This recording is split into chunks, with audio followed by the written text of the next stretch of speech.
So what is difference between active and passive analog filters?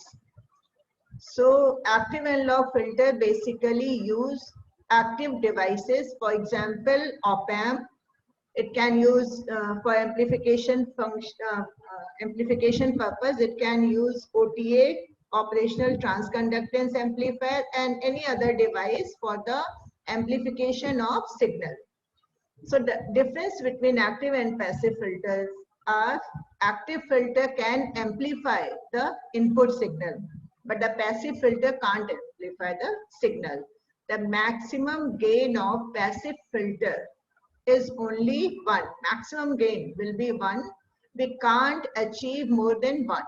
Ideal case, we can get gain 1. Gain 1 means ki V output by V input. The maximum V output by V input is only 1 in case of passive filter. But in case of active filter, we can amplify the signal, so we can increase the gain of the filter. Okay. And what is filter? Filter is basically a circuit that passes the signal till a frequency that is known as cutoff frequency and stops signal beyond that frequency. ठीक है? तो cutoff frequency हो गई.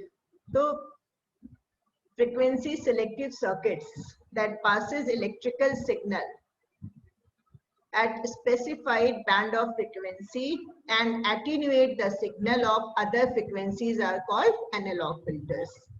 Okay, so filters are basically those circuit which passes some band of frequency and reject other frequencies. So filters are of two types. One is analog filter, passive filter, and other is active filter. So in passive filter, we use only passive components. Okay, passive components means we can use resistance, inductance, and capacitor. So passive filters may we use only resistors, inductors, and capacitors. Whereas in active filter, we use resistor, capacitor, and amplifier. Generally, inductors are not used in active filters. So active filters are replaced by op-amp and capacitors. Combination of op-amp, capacitor, and resistances. So the passive filters are very good for the high frequency application, such as radio frequency. High frequency application में passive filter बहुत अच्छे होते हैं क्योंकि frequency f is equal to 1/2 pi L 2 pi RC और 2 पाई LC. तो 2 पाई LC अगर करेंगे और C मैक्सिमम हम लोग अगर 0.1 माइक्रोफैराड भी लेते हैं तो L की वैल्यू बहुत ज्यादा हो जाती है.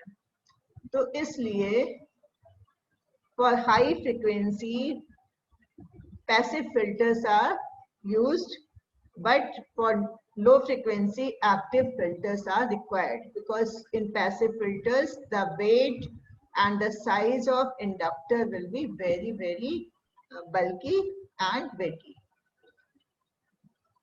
Okay, so passive filters are realized by passive components such as resistors, inductors, and capacitors. These filters work well at high frequency.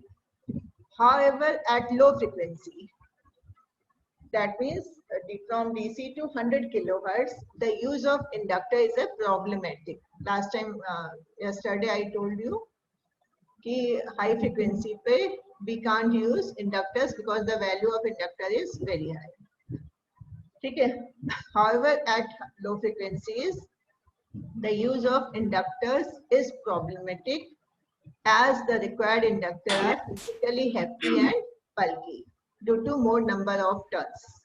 Okay, and the second thing, every capacitor or inductor consists of some resistance. ठीक है? हर एक component की कुछ ना कुछ resistive value होगी. तो inductor also has a resistance, and that resistance come in series with that inductor. So the resistance will also increase. That will decrease the performance. Performance means it will decrease Q. Q is equal to omega L by R. So if R increases, the Q will decrease. So it lowers the Q, resulting in high power dissipation. ठीक है? So क्या क्या हो गया कि why we are not using filters, passive filters at low frequency, because of inductor. Inductor will be very bulky, and because it also consists of series resistance, and due to series resistance, the Q, quality factor of the circuit, will decrease, and so it will behave non-linear behavior should be there. Non-linear means it will not follow the Ohm's law. So, and high power dissipation is also taking place. So because of this, we are not using passive filter at low frequency. At high frequency, we can use passive filter, but at low frequency, we are not using passive filters. So we are using active filters. Okay. Now, what is filter? So if we talk about the ideal passive filter, so ideal passive filters have a response of unity. Amplitude response means output voltage is equal to input voltage in case of ideal passive filter, and so it passes the frequency of passband frequency with the gain of unity, and it rejects means ki what amplitude response is unity for the frequency of interest and else zero in all other instance. Okay, so it means if we talk about ideal filter, so the response of ideal filter like this way, suppose this is your amplitude and this is your frequency. Frequency है, ये amplitude है. So ideal filter की अगर हम low pass filter की बात करें, the filter characteristic will like this. This frequency is your FC, cutoff frequency. ठीक है? So ideal low pass filter means it has unity gain. यहाँ पे अगर V output by V input is gain, तो gain is 1. Until cutoff frequency, the gain is 1, and after that it will be 0. So this is the response of an ideal filter. Okay. So the filter transfer characteristic ES and HS is the ratio of output voltage to the input voltage, and transfer function of ideal passive filter is 1 till cutoff frequency, and after cutoff frequency it is 0. The filters are characterized by the same some parameters, namely band pass frequency, stop band frequency, cutoff frequency, quality factor, and the damping ratio. Okay? So this is your cutoff frequency. This is your यहाँ से यहाँ तक ये pass band हो गया. ठीक है? This is your pass band यहाँ से यहाँ तक. This is stop band. ठीक है? ये pass band हो गया. PB. ये स्टॉप बैंड हो गया. ठीक है? This is your cutoff frequency. Okay, and we are not able to see the diagram. Pardon? We are not able to see the graph which you are showing. जो graph में draw करी वो नहीं दिख रहा है? No, ma'am. ये आप रेड पेन से जो लिख रही हो दिख रहा है? No, ma'am. ये जो रेड से लिख रहा है? Yes, ma'am. क्या नहीं दिख रहा? यस मैम दिख रहा है. ब्लैक से दिख रहा है कि नहीं? यस मैम दिख रहा है. पूरा सब दिख रहा है मैम. स्क्रीन बड़ी करवा. Yes, ma'am. अच्छा, दिख रहा है ना? दिख रहा है मैम, सब दिख रहा है. हाँ, ठीक है. तो अब ये थोड़ा थोड़ा जूम पे मुझे भी प्रॉब्लम है, आपको भी प्रॉब्लम है, तो थोड़ा इससे भी हम लोग मतलब हो नहीं पाए हैं. इवन मैं आप लोगों का चैट भी नहीं देख पाती हूँ, तो मुझे भी सीखना है कि चैट कैसे देखते हैं बीच में. ठीक है? सो दिस इज अगर ऐसे हम लोग ड्रॉ करेंगे तो आइडियल केस में क्या होगा? It is 1 till cutoff frequency means band in pass band the gain is 1 and in stop band the gain will be 0. whereas in case of non-ideal filter, the filter characteristic is like this way. ठीक है? For low pass filter, the filter characteristic is like this way. For high pass filter, the filter characteristic is like this way. This is your band pass filter and this is band reject filter. ठीक है? So this is your response of low pass filter. So low pass filter response. This is your low pass filter response. So in low pass filter, देखिए यहाँ से characteristic क्या है? Suppose the output is 10 volt. Here we are considering the output voltage. Suppose the output voltage is 10 volt, and this is your frequency response. So the output, this is low pass filter response. It means कि till cutoff frequency, from 0 to cutoff frequency, the output is same, and after cutoff frequency it is decreasing. So if you see 10 volt and cutoff frequency क्या होता है? अगर हम लोग dB में बात करेंगे तो 3 dB down मीन्स कि अगर हमारा गेन मान ली डेसिबल मीन्स होता है 20 log V output by V input. ठीक है? 20 log V output by V input. So 20 log V output by V input means dB. ठीक है? तो dB में डिके जो होगा वो कट ऑफ फ्रीक्वेंसी पे हम लोग कितना मानते हैं? एक्चुअली क्यों मानते हैं? What is the purpose of assuming this cut off frequency? Cut off frequency is not the frequency at which output is 0, but it is the frequency at which output reduces by certain value. Certain value means कि when output reduces by 70.7% of the maximum output. Means here it's 10 volt. So this cutoff frequency is that frequency at which voltage will be 7.07 volt. Okay. So ये जो arrow है थोड़ा सा ऊपर होना चाहिए, यहाँ पे होना चाहिए क्योंकि ये 70.7 volt होना चाहिए, 7.7 volt होना चाहिए, है ना? यहाँ पे होना चाहिए, ये थोड़ा सा गड़बड़ दिखाया है इन्होंने ये. And this is your cut off frequency. ठीक है? सो कट ऑफ फ्रीक्वेंसी वो फ्रीक्वेंसी होती है जिस पर गेन मैक्सिमम गेन का 70.7% रह जाए. यानी कि 10 वोल्ट आउटपुट है. सो 10 वोल्ट आउटपुट है तो 10 वोल्ट का 7.07 वोल्ट जब आपका रह जाएगा तो वो कट ऑफ फ्रीक्वेंसी क्यों कंसीडर करते हैं. And in case of dB में अगर हम लोग बात करेंगे तो डीबी में क्या होता है? 3 dB down. 3 dB down means कि whatever power we are listening means ये क्यों डिसाइड किया गया? ये अब पहले जो था आपके जितने भी एम्पलीफायर्स डिजाइन हुए, ये फिल्टर्स डिजाइन हुए, the basic purpose of that filters are used for the amplification of your bias signal. Means amplifiers क्यों बने थे? Public address system के लिए, जिस माइक स्पीकर्स है जिसमें हम लोग बोलते हैं, तो सबसे पहले एम्पलीफायर उसी के लिए बने थे. तो उस केस में क्या होता था? हमारे कान की जो प्रॉपर्टी और आंख की भी, उसकी जो प्रॉपर्टी है वो डीबी के टर्म में रिड्यूस होती है.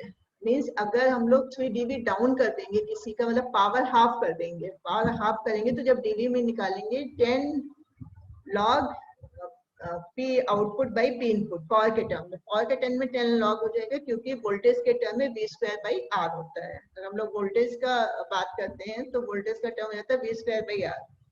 अब इसको अगर हम लोग पावर के टर्म में डीबी के टर्म में लेंगे तो डीबी में हो जाएगा 3 dB डाउन. तो 3 dB डाउन जब होता है तो हमारी जो, मान लीजिए कि हमने कोई एम्पलीफायर डिजाइन किया for the purpose of amplification of bias signal, and your here मतलब कान जो भी कह लीजिए, ear is receiving that signal. So ear का क्या प्रॉपर्टी होगी? जब वो 3 dB डाउन होगा मीन्स हाफ पावर रिड्यूस होगी तो आपके कान की सुनने की एफिशिएंसी कम हो जाएगी. तो इसलिए जो भी फिल्टर्स डिजाइन किए गए हैं उनकी cut off frequency 3 dB down रखी गई है. या अगर पावर के टर्म में बात करेंगे तो half power of the maximum power, और अगर वोल्टेज के टर्म में बात करेंगे तो 70.7% ऑफ मैक्सिमम वोल्टेज। ठीक है, तो कट ऑफ फ्रिक्वेंसी हम तीन तरह से डिफाइन कर सकते हैं। अगर डीबी के टर्म में बात करेंगे तो 3 dB डाउन मीन्स कि अगर पहले उसका जो डीबी है, मान लीजिए एम्पलीफिकेशन फैक्टर अगर डीबी में ले 47 dB है, तो 3 dB डाउन मीन्स कि 44 dB। तो 44 dB पे जब आ जाएगा जिस भी फ्रिक्वेंसी पर, तो हम कहेंगे वो कट ऑफ फ्रिक्वेंसी है। सिमिलरली अगर वोल्टेज के टर्म में बात करेंगे तो 70.7% ऑफ द मैक्सिमम वोल्टेज जिस फ्रिक्वेंसी पे आएगा वो फ्रिक्वेंसी कट ऑफ फ्रिक्वेंसी है। और अगर पावर के टर्म में बात करेंगे तो जिस फ्रिक्वेंसी पे पावर हाफ हो जाएगा वो कट ऑफ फ्रिक्वेंसी है। ठीक है, तो सिमिलरली कट ऑफ फ्रिक्वेंसी यहाँ डिफाइन की गई 10 वोल्ट मैक्सिमम है, 70.7 वोल्ट 7.07 वोल्ट पर जो फ्रिक्वेंसी वो कट ऑफ फ्रिक्वेंसी हो गई। So this is your cutoff frequency. Before cutoff frequency, it is a pass band. After cutoff frequency, it is a stop band. And this is your cutoff frequency, where the power is, where the voltage is 70.7% of the maximum voltage. Similarly, in this case, cutoff frequency is, in this case, the cutoff frequency, if you see, maximum voltage is 10 volt. So cutoff frequency is again the same, that is 70.7% of the maximum voltage. So it will lie in this 70, you get 5, 6, 7 and 7.07. It was okay. यहाँ पे भी ये इस यहाँ पे कहीं होगा। ठीक है, ये मैं कुछ गलत बना रही थी, ये ठीक है, ये वाला। तो ये जो वोल्टेज, ये दोनों पॉइंट हो गए, this point and this point, these 2 points are cut off frequency. ठीक है, similarly in this case, this is your pass band frequency because it passes the frequency of this band, यहाँ से यहाँ तक। So इसका pass band ये हो गया यहाँ से यहाँ तक, this is pass band, ये हो गया pass band। ठीक है, and ये हो गया stop band, and here is also it is stop band। ठीक है, similarly for high pass filter means it stops frequency from 0 hertz or from DC to a certain cutoff frequency, and then it passes all the frequency from cutoff to infinite frequency. So in this case also 10 volt is considered. So 70.707 means 7.07 volt. At this point it is a cutoff frequency. So cutoff frequency is this one. ठीक है, यहाँ से straight line खींचेंगे। Before cutoff frequency it is a stop band. After cutoff frequency it is a pass band. And cutoff frequency is the frequency at which the gain reduced by maximum gain reduced to 70.7% of the maximum gain. Similarly, notch filter, or you can say band pass filter. Notch filter this band pass filter is called notch filter when the gain, when the pass band is very thin. Okay, when pass band is very thin means this is a notch filter because its pass band is very thin. And if the response is like this way, so this is normal stop band stop. Okay, band reject filter. Okay, so this characteristics shows band reject filter, but when it is used for to pass very narrow band of frequency, then it is known as notch filter. So notch filter is a type of band reject filter. Okay, so if we talk about band pass filter, then we see that again 70.7, this is 5 volt, 6 volt, 7 volt. So nearby this point, this. So this is the pass band. यहाँ से यहाँ तक, this is pass band. इधर हो गया stop band, SP stop band. ठीक है, SB, and here is also stop band till infinite. ठीक है, so these are 4 types of filters. ठीक है, 4 filter हो गए, low pass, band pass, high pass, band reject filter. The 5th type of filter is all pass band filter. In all pass band filter, it passes all the frequency band with a phase shift. Phase shift is decided by us, the designer. Okay, So any doubt in the characteristic of all filters? Although you have already studied in second year, तो इसमें किसी को कोई doubt है? ठीक है, अगर ये फिल्टर आइडियल होता, सपोज ये अगर आइडियल फिल्टर हम लोग ड्रॉ करते हैं तो इसकी कैरेक्टरिस्टिक ऐसी आती है, ये सीधे जाता और फिर यहाँ पे सीधे आ जाता है। इसी तरीके से इसमें अगर ड्रॉ करते तो ऐसे सीधे स्ट्रेट आता है ये। ठीक है, तो ये डिफरेंस है प्रैक्टिकल फिल्टर में और नॉर्मल आइडियल फिल्टर में। सो कोई भी फिल्टर, मतलब ideal filter designing is very very मतलब impossible task. We can't design any ideal filter because the gain reduction will not take place abruptly. It will take place slowly. So very difficult to design a filter with a, इसको कहते हैं brick shape. Ideal filter का जो characteristic होता है उसको brick wall shape कहते हैं। ब्रिक की तरह से होता है, ऐसे ब्रिक हो गया, ये इस तरीके से हाई लो पास, ये हाई पास फिल्टर हो गया, ये लो पास फिल्टर की कैरेक्टरिस्टिक हो गई, तो ये सारी ब्रिक शेप होती है। तो ब्रिक शेप कैरेक्टरिस्टिक जो होती है वो आइडियल फिल्टर की होती है। ठीक है, तो किसी को कोई doubt? So now this is your low pass filter. Okay, first order low pass filter. Although first order low pass filter you have already studied in previous section, previous year, but we will discuss it. Okay, because I don't know whether you are aware of that or not. So suppose we want to design a low pass filter first, basic filter. So to design a low pass filter, we need only a resistor and a capacitor.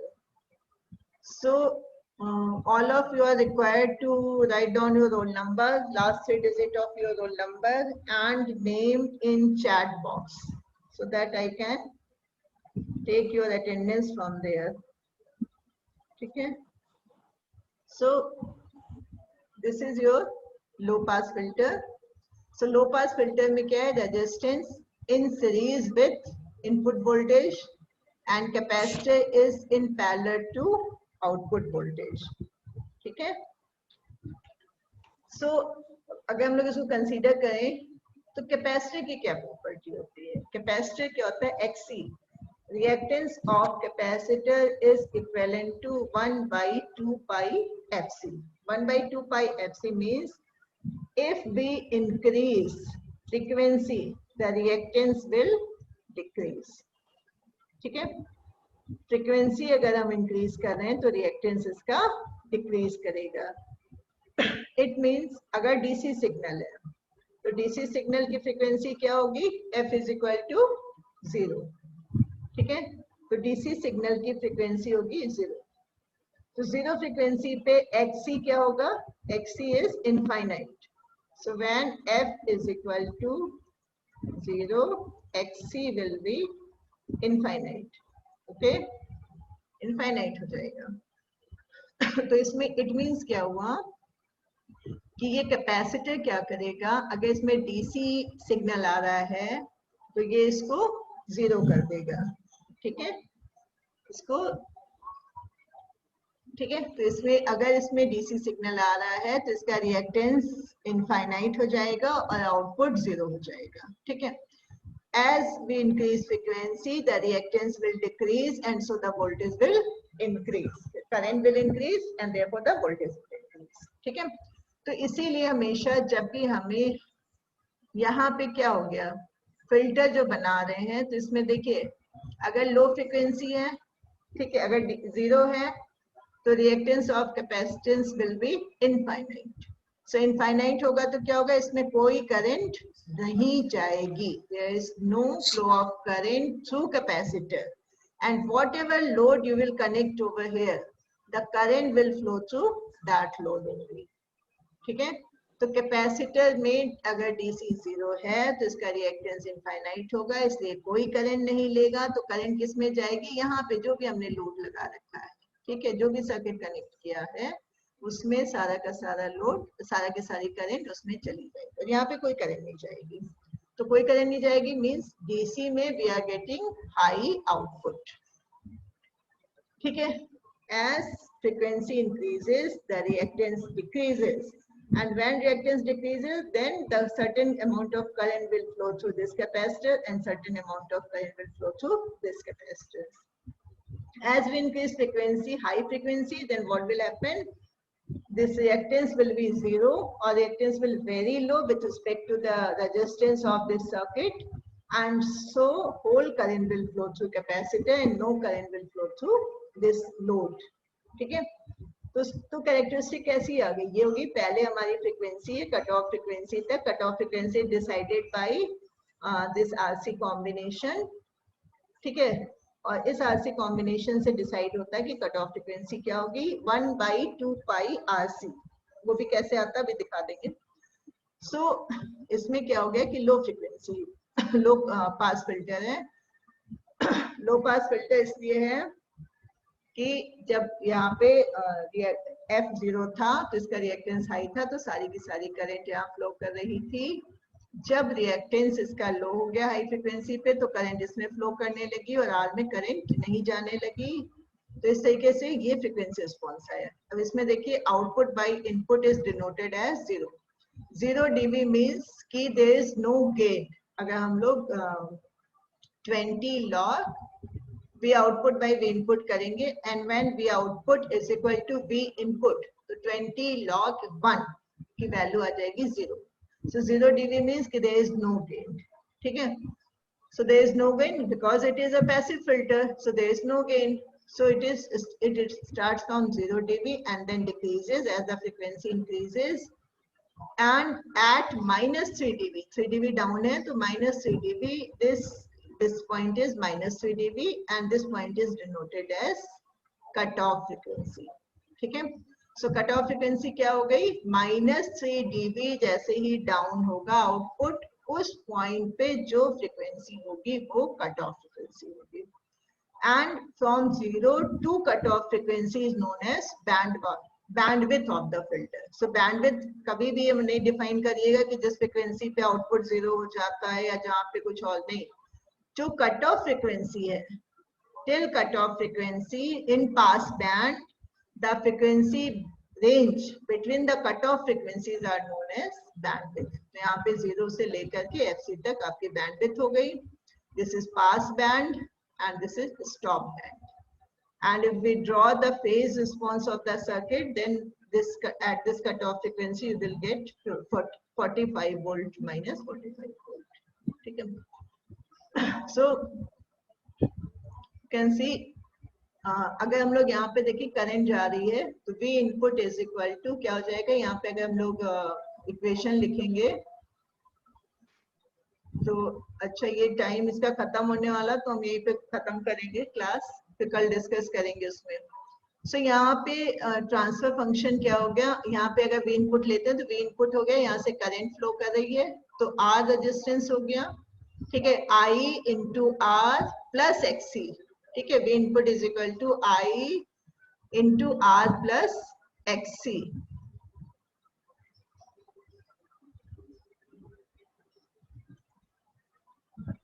संकल्प, आज मैंने तुम्हें admit कर लिया, इसके बाद मैं तुम्हें एडमिट नहीं करूंगी अगर लेट आओगे। 10 मिनट बचा, तुम अभी क्लास में आ रहे हो। आज मैं कर रही हूँ, उसके बाद मैं एडमिट नहीं करूंगी जो क्लास में टाइम से नहीं आएगा। So T is equal to V output by V input is equal to XC by, ठीक है। तो अब V output हम लोग देखें तो V output क्या हो गया, यहाँ पे जो करंट आई जा रही I इंटू V output क्या हो गया, चाहे यहाँ पे करंट हम देख लें चाहे यहाँ पे करंट देख लें। तो अभी यहाँ पे हम लोड रेजिस्टेंस कुछ लगाया नहीं, हमने ओपन सर्किट कंसीडर किया था। तो क्या हो गया, यहाँ पे क्या हो गया, इसको अगर हम लोग लेंगे तो I into C। So I into XC is your V output. So transfer function T is equal to V output by V input.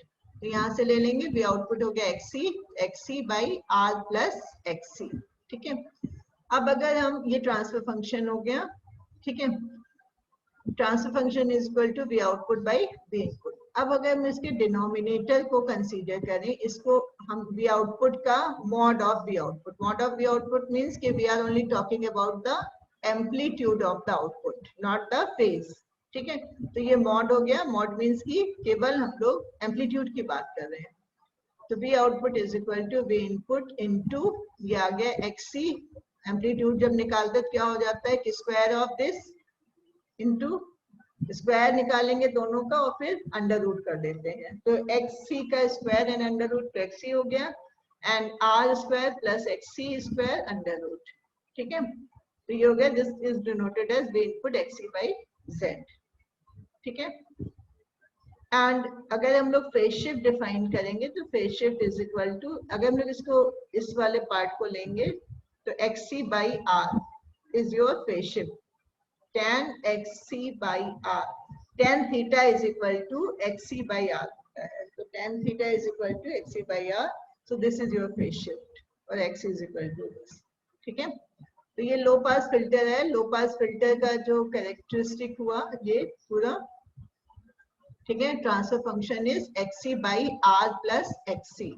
तो अगर हम लोग इसको एक और तरीके से लिखें, XC से डिवाइड कर दें तो ट्रांसफर फंक्शन T क्या आ जाएगा? Transfer function